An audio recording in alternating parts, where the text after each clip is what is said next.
السلام عليكم سود وهذا أصحابي واتاي داوديال تركيا ودي سعيدة وحكوغو عيدان كتركيا ساميت الميليترية دالك تركيا يا سنددي دنبه لو dareemay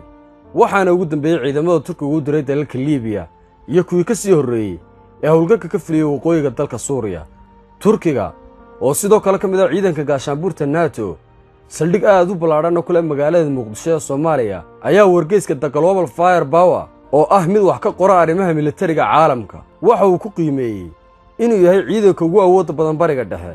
sidoo kale ciidanka Turkiga ayaa kaanta sagaalaad ka galay qiimeyn lagu sameeyay awoodda militariga dalka caalamka oo gaadhaya 137 wadan waxaana sanadkiiba la sheegay in ciidanka Turkiga ay ku baxdo lacag dhan $8 bilyan dawladda Turkiga ayaa sanadihii dambe xoogga saartay maalgelinta ciidanka kadib afgambigii dhicisoobay ee ka dhacay sanadkii 2016 dalka Turkiga waxaana xukuumadda Ankara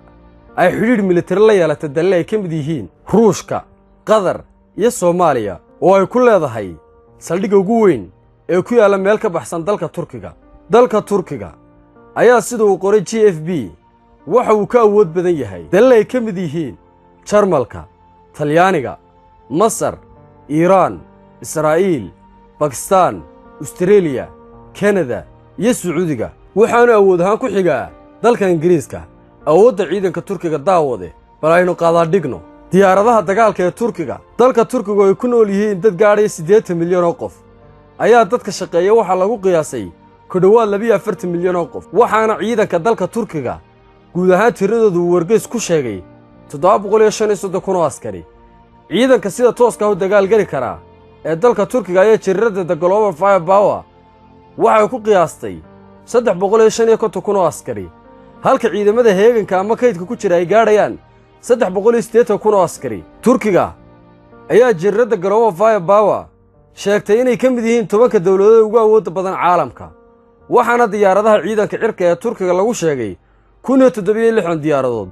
kuwaas oo isugu jira noocyo kala duwan diyaaradaha dagaalka ee ciidanka Turkiga ayaa tiradoodu waxay gaadhaysaa 207 diyaaradood halka kuwa wax duqeeyay iyaguna gaadhayaan 207 diyaaradood diyaaradaha xamuulka ee militariga Turkiga ayaa iyana gaadhaya 87 diyaaradood halka kuwa lagu tababaro ciidamada cirkana ay gaadhayaan 289 diyaaradood diyaaradaha qumaatiga u kaca ee loo yaqaan helicopterka ee militariga Turkiga ayaa tiradoodu dhan tahay 792 diyaaradood waxaana 49 kamid ay yihiin kuwa wax duqeeyay weerarada loo adeegsado sidoo kale Turkiga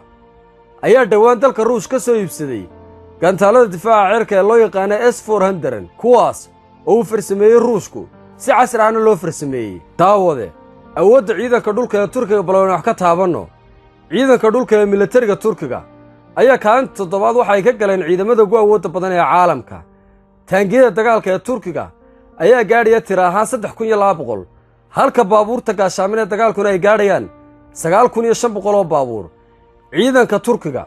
ayaa sidoo kale leh madaafiicda goobta ee loo yaqaan artilleriga gaadhaya 350 kamid ahi waa hubka ay Soomaalidu u taqaan BM-ka iyo noocyo kale oo ah madaafiic casri ah kuwaas oo iskood u dagaal gali kara tiradooduna ay gaadhayso 1272 daawade awoodda ciidanka badda ee Turkiga balaynu wax ka sheegnaysna madaxweynaha dalka Turkiga Recep Tayyip Erdogan ayaa toddobaadyo ka hor daaha ka rogay gujiskii ugu horeeyay ee lagu farsameeyay gudaha wadankaas waxaanu sheegay in kuwa kale oo badan ay ka shaqeynayaan samayntooda ciidanka badda ee Turkiga ayaa leh 4 maraakiibta lagu ilaaliyo xeebaha dalkaas 12 gujis iyo 16 maraakiibta dagaalka ah iyo 11 markab oo ah maraakiibta ka hortaga miinooyinka lagu aasa badda hoosteeda ciidanka badda ee Turkiga ayaa sidoo kale leh markab lagu magac daray Peninsula of Anatolia kaas oo markab xambaara diyaaradaha dagaalka madaxweynaha Turkiga Recep Tayyip Erdogan ayaa sheegay marka la gaadho sanadka 2022 ay si toos ah u howlgali doonaan gujiska lagu farsameeyay gudaha Turkiga gujiska ayaa awood u yeelan doona inuu howlgal ka fuliyo meel fogfog sidoo kale jirirada Global Firepower ayaa sidoo kale soo bandhigtay 10 dal ee militari ahaan caalamka ugu awoodda badan waxayna kala yihiin Mareykanka, Ruushka, Shiinaha, Hindiya, Faransiiska, Japan, Kuuriyada Koonfureed, Britain, Turkiga, Jarmalka daawade halkaas ayaynu ku soo koobinaa barnaamijkeena waxaanu barnaamijkeenu ku saabsanaa awoodda ciidanka Turkiga fiideo aad ka faa'iido like saar subscribe na saar channelka aad baad mahadsantahay. Assalaamu calaykum.